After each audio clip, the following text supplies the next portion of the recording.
Hi, my name is Margot Apostolos. I played Tokat the Ewok in Return of the Jedi, and you are watching the virtual canteen. That was for you, Hey, Mike. Margot. That's pretty cool. That's my friend Margot. I like that. We saw it just last time at Disneyland. Just bumped Yep. into her. That's My cool. friend. Ladies and gentlemen, boys and girls, we are the Jedi Archives. We review comic books. If you're new to the program, my name is Jonathan. I'm Bryce. And I am Mike. And today we're going to be reviewing the 4 issues of Echoes of Fear With Mr. Sinister. Sinister. Starting with just like issue number 1. Darth Check this out. Ravi. This is pretty awesome. It's a very cool cover. It's very It cool. is. We've got a Sith vampire. Look at that. Pretty cool. This is the first issue, so we're going to go over all 4 issues. Go over this entire arc. These are go by over all the George Mann. covers. Yeah. All the covers. We're going to give you all the covers today. Here's the first one. And this is a century before the Acolyte. Echoes of Fear. George Mann. Great artwork, you guys. You're in for a treat. Some of the best this artwork. is some of the best artwork I've seen. For real. It is really, they really upped the game. I like the page choice too. It wasn't like those glossy pages like in the annual. This one was like very matte finish, so it was pretty cool. But check this out. Really good art. This is the first issue. One of my favorite covers of most of the High Republic. It is a clean cover. Yeah. That's issue 1. Here's issue number 2. Love this guy. Vin, or was that his name? Barnabas Vim. Vim. Yeah. Barnabas Vim. Yeah, Mystery I'm trying to remember of what Master Vim. story. I'm trying to remember what else he was in, because obviously they say it's the return of Barnabas Vim, and I'm trying to remember what other piece of writing he was in. I don't know, but whatever he is in, I'm there for it. I'm thirsty. His lightsaber's so big. So thick. Love it. So long. So long. You never. All right, I gotta something. go. I'm moist. There we go. There we go. Look at that one. Here's the 3rd issue. Yeah, So this was, they went back in Pathfinders in time, Peril. right? They're kind of jumping around a little bit. This was like the Pathfinders, right? Well, they went back in This is right time. Yeah. They went back in time on all of these. Well, they're all all back in time. Yeah, because All of these are every single one back in time. except for the last it's issue. the holocron. And I love how they're using the holocron, and it looks exactly like the Galaxy's Edge one. Yeah. Pretty cool. So all of these are like backstory, because they're looking at the holocrons. Yeah, until the we 4th get one and the to 4th one. Yep. Final issue, which is this one. This Wreath. is present time, which is still Yep. really back in time. Yep. Wreath. The Rod So of no Ages. variants, unearthed. huh? Yeah. It's, So really, even though this is like a century before the Acolyte, the other ones are like 2 centuries before, right? Because they're like way back. well, I think the yeah, first stories are even longer, like thousands. Yeah, I think the first story goes back quite a ways. And Way then back, right? Slowly brings it up, and then because the Pathfinder teams would have been phase 2. Phase 2, yeah. I just didn't know where Vim's timeline was. I was kind of I think confused on his. Vim's was a little bit before that, because I hear in the books he might have been in the phase 2 book. I'm trying to remember exactly where he was at, but I remember and maybe it was in another comic. I can't remember. But I remember him being on the planet, that they talked to him about being on that planet with all the beautiful things. I thought that was also part of that story was in either I remember he had book. I remember he had no shirt on. I just remember he had no shirt on. Okay, so then it was a comic. a comic, and it might have been Yeah, the it was a main comic. Marvel He had book. no shirt on and he was asleep. And he was But like, he that might woke have been up and he had that hairy chest. that was the mainline Marvel book, or Remember? it was one of those mini That's series. that's Yeah, it was Vildar a Phase Mac. One You're comic getting your book. Vildar Mac. Phase Two. No. Nope. I remember. Nope. No, I no, remember it was this. Barnabas. It was It was Phase Barnabas Two. Vim. It was Phase Two, Phase two. It was and phase two, it was Barnabas Vim. it was a Marvel. It was the Marvel comic, but I don't remember if it was the mainline comic or But it if was it Barnabas. was. Yeah, it definitely was Barnabas Vim. I remember the character when they said return. I Yeah. was like, yeah, but I was having trouble remembering. It was a Phase Two Marvel comic. Yeah. Vildar Mac was also had his shirt off when they thought he was Sure. dead. I That- thought he was that the was- one laying in bed that with his all hairy. Yeah, he was in No. bed because he was awake. the- Remember? That was when he went to get the shards. Remember? Barnabas, when he went to get the shards. Yeah. He went to the island Hmm. with that woman. I'm that getting was... my shirtless Jedi confused. They all look the same to you, right? Not to Yeah. me. I can tell my shirtless Jedi apart like that. Oh my goodness. Yeah, I gotta figure out what that other publication was that's gonna bother me, but So I do here remember we it go. was. So let's get into this. So Star Wars: The High Republic comic review, Echoes of Fear, 4 Oh, comic book I got his miniseries. timeline. His timeline is 382 before the Battle of Yavin. So this is like 100 years before Pathfinders. So this is quite a bit before. Yes, yes. Yeah. Mhm. So the first one is called Hunting the Echo Stones by George Mann, and it revolves around Reith Silas and Amadeo Azazo. They're searching the Jedi archives for information about the Echo Stones, hoping to learn about the Echo Stones and try to create the Rod of Seasons because they're trying to control the Nameless. Remember? Oh, he was in Quest of the Jedi. That one shot, Phase Two, Yes. one shot with Claudia Gray.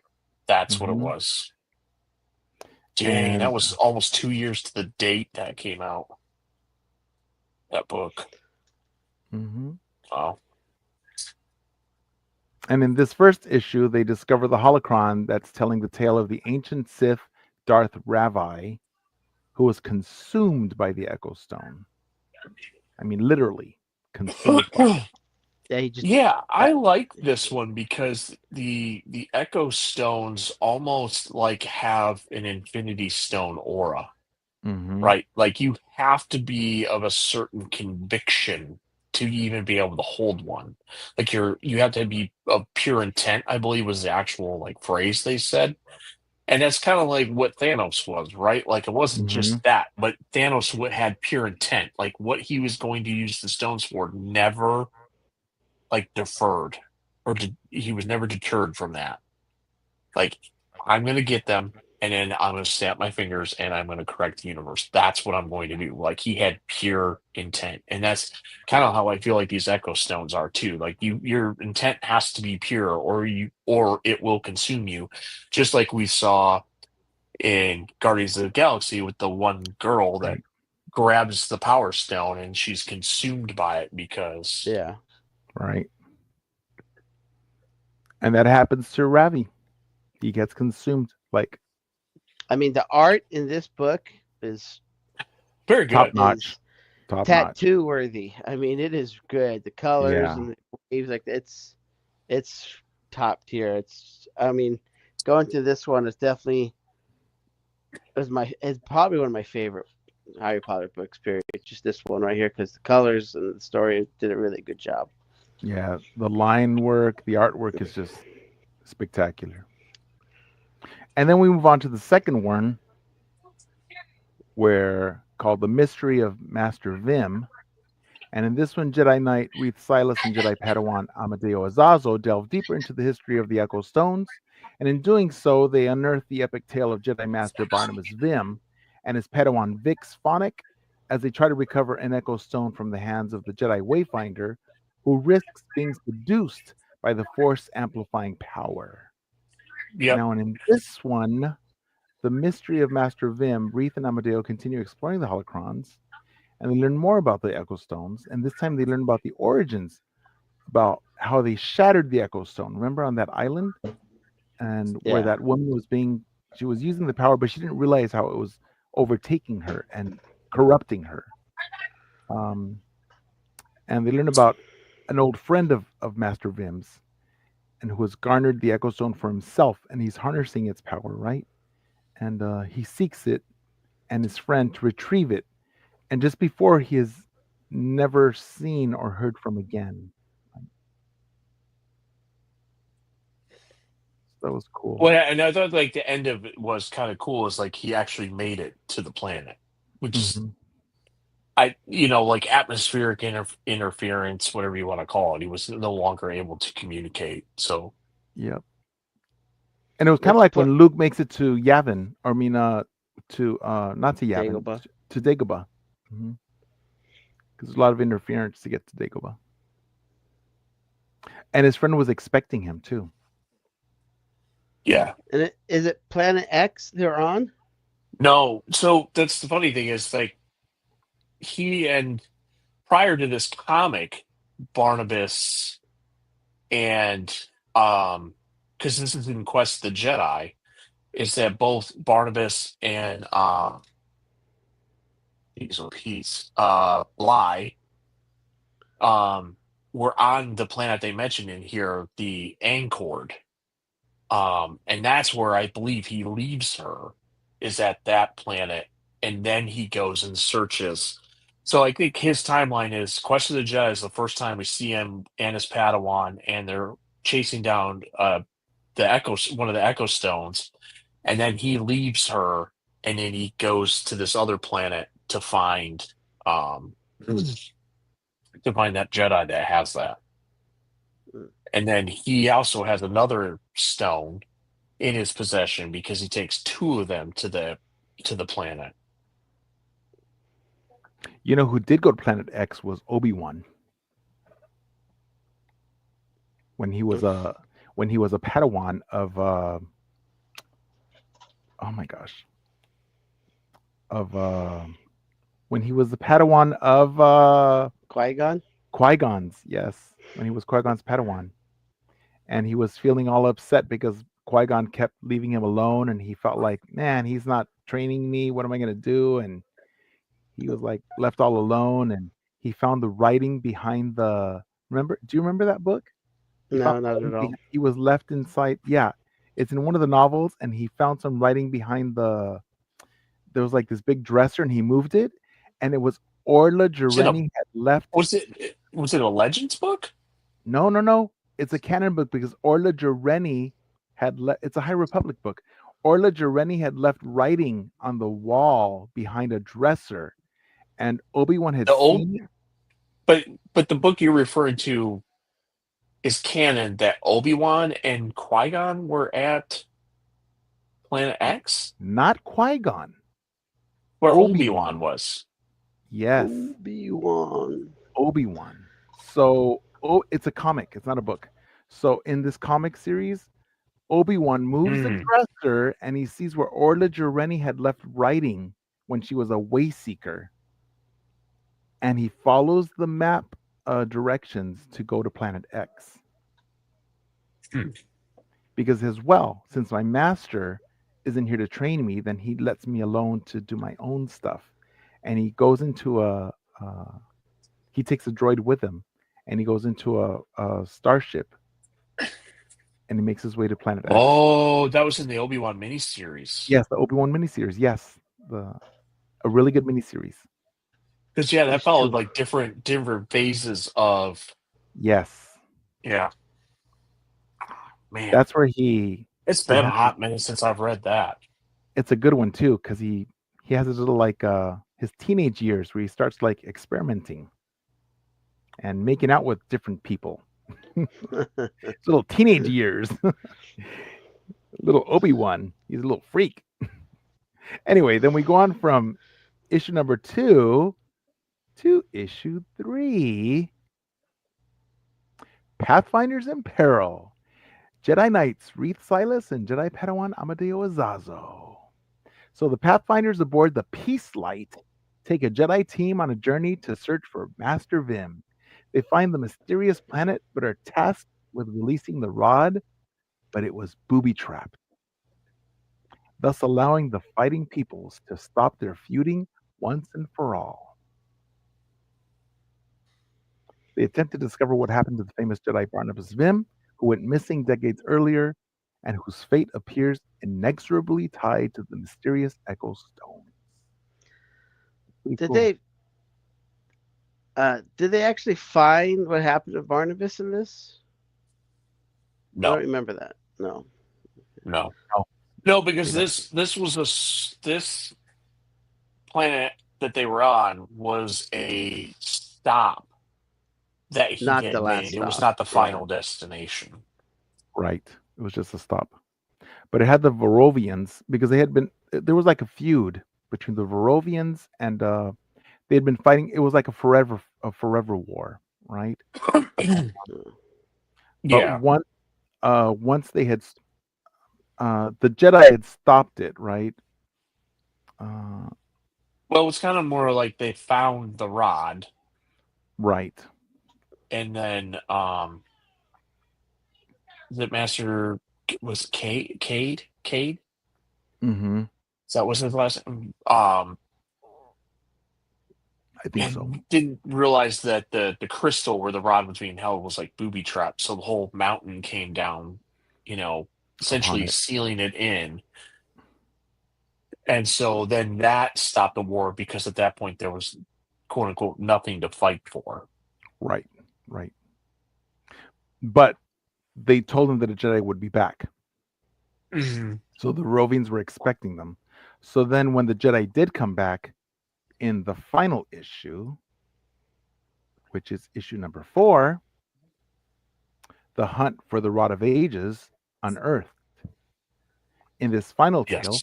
Master Comac, Amadeo, and Wreath travel back to the planet to try and unearth the rod buried beneath the rubble, booby-trapped so long ago by the Pathfinder team they learned about in the archive. When they arrive, they are greeted by the Varovians, who are grateful to have been rid of the rod that had plagued them. They are successful in finding the Rod of Seasons and also a Rod of droid. Ages. Oh, the Rod of Ages. Rod of Ages. Rod of Seasons is in possession of the Nile. The Nile. Yes, the Rod of Ages. Also a droid who was rescued, but they took just his head. Right? Which is like, why didn't they rescue the whole droid? All they needed was the head. They just wanted a little head. Well, remember they did that in the Bad Batch. They just rescued the head. They just wanted in Star Wars. They just want the head. So it's where all the information's stored. I'm really, really glad they brought in Kovac. He's one of my favorites from Comac? Phase 1. He's cool. Yeah. He's cool. Uh, He's cool. I really like these characters, the dynamic Comac and Silas. I've always Yeah, had. I thought Silas Wreath was there. A little cameo from Nestra. Yeah. With hair. So You know, it was cool too. It was cool. It was cool to show how they each might have been the ones to get it, like how they might have had been the one, like Neo, right, in the Matrix, Yeah. but really it was Wreath, and the way that he was able to do it was because he didn't give in. I don't know how to explain it. He saw the Kyber mirror, right? And he didn't flinch when he saw those different destinies or something like that. Right, Yeah, right. That's where he says that I choose none of these. The Force will always guide me. Correct. It was very much kind of like a Harry Potter thing. Comac couldn't say that. Yeah. Yeah, Right. Comac couldn't say that. That's why he said, "Reeve, you have to do this." Right. And it also tied into the novel, because remember in the novel, because I think in the novel later when he's an adult, because he's the one that is he's the one that's talking to, who's the one that has no eyeballs? Who's the one that ripped out his eyeballs? Oh, I don't. The one that Yoda brought back. Yeah, the one that Yoda brought back. I remember. Can't remember. That's much later. Much later, right? That's much later. I think we had the same. No, the one that Yoda brought back, I could have swore that was. That was earlier. Because that was in the comics, right? We Yes. saw it in the comics. I want to say wasn't that phase 2? Or very beginning of this phase? But he's the one that he ripped out his eyes because he's the only one that survived the Nameless. Right. But I remember it. He touched the dark side. I want to say that might have been in the Marvel main book, but that might have been like within the first couple issues. Isn't it Aslan or what is it? Yeah, I can't remember. I'm struggling to find it, but yeah. It's too many characters in Star Wars at this point to easily search something. I know there are too many. But yeah, I'm really glad they had a story for Wreath and Comac again. Their adventures have always been probably some of my favorites. Vernestra are always great. So I'm really glad they brought them back. Give them their last adventure together, pretty much. I'm assuming they're probably going to play a part in the, I think it's called Trials of the Jedi, the last one. I cannot remember the last book. But yeah, Trials of the Jedi. They'll play a part in it, but they're not going to have like their own adventure like they did here. So kind of a swan song, starting to wrap it up. But obviously, it's going to be a big piece of it. So that they could fight the Nameless with Skier. They can fight the Nameless with like Barry Yaga and overcoming fear, and now they can fight the Nameless with this too. So they got multiple ways. Yeah. Yeah, Trials of the Jedi is going to be good. Yeah, it's going to be bittersweet. I know. Yeah. Can't wait. So there you have it, folks. George Mann is probably my favorite writer, at least in comic books when it comes to this. He's good. Yeah, he's a good one. I wish I had met him in person when we were at Seasons of the Force at Disneyland. They were all over the place. So close. But you were at work, remember? You couldn't leave early. Yes, that's right. I was at work. Couldn't leave early. I was at work. You shouldn't be following them on Instagram when you're at work because it's just gonna make you want to go. I know. All right, what do we think of these? I absolutely love these. I thought it was great. The artwork was great. The storytelling was great, and it's a great way to ramp up to the end. I think I am giving this 5 holocrons. Whoa! Yeah. What? The artwork was great. I love these characters. I love the old Sith storyline and the Borg sphere. The Borg sphere they had in the beginning. I just loved it all. Really great. Brought us back to some phase 2 storytelling, phase 1 storytelling. Really great. Yeah. I really enjoyed it. So definitely one of my favorites. Yep. Brycey? I'm with John. I absolutely love these things. Sorry, I'm trying to figure out that Jedi's name. That's why I'm distracted because it's not going to bother Aslan. me. His name is Aslan. Is it? Aslan. The one who took out his eyes? You sure? I type in Aslan and it shows some guy without eyes. Azlin. Aslan Rail. Yes. Aslan Rail. Okay. All right. Fair. Oh, and he had the head of the Aslan Rail. Mm-hmm. He had the head of a droid? Yes, Aslan No. Rail. Yep. How many holocrons? Wreath. I said it was with John. I said it was with Jonathan. 5? Mm-hmm. Mike, are you gonna be the one that breaks the? He will. That's fine. It's usually your you've job. done 15 holocrons before. You know what? What are your nitpicks? What are your nitpicks? Do you have any? It is a jackpot today, everyone. You know what? It's gonna be 5 holocrons. 5 holocrons. Bring on the holocrons. It's great. Great writing. Bring on all the holocrons. This is, you know what? The art was great. Artwork is fantastic. This is like some of the best artwork ever. It's beautiful. It's beautiful. The writing is good. It's the story is great. I love reading all 4. I couldn't stop reading them. It's really what? good. it was nice, good read after that disaster we read before the Oh, annual. God, yes, those short stories, quick stories, corny stories I are rough. know. They And were this rough. is just, I mean, maybe that's why I liked it more. But I really, really enjoyed this. So, yeah, I mean, definitely the one. annual wasn't that bad. That bad. It Not was that bad. rough. Oh my It God, was he's rough, but not choking that on a bad. frog. It was bad. I like the annual, but this was It really was bad good. writing. Oh, This this was is a really lot good. better. This was really good. This was really good. I really enjoyed it. So do yourself a favor, read Echoes of Fear. You're gonna enjoy it. The other thing I can tell is this is going to supplement the final book, because in the final book, I'm sure this is going to come play somewhat, and so people are going to be like, where did Wreath come with this glowing rod? It's glowing rod. Why that droid head is gonna be important. Yeah, without giving any The data, yeah, it's gonna information be now. important. Yep. Yeah. So does the Nihil have 2 rods now, and they have 1? Yes. Okay. Mm-hmm.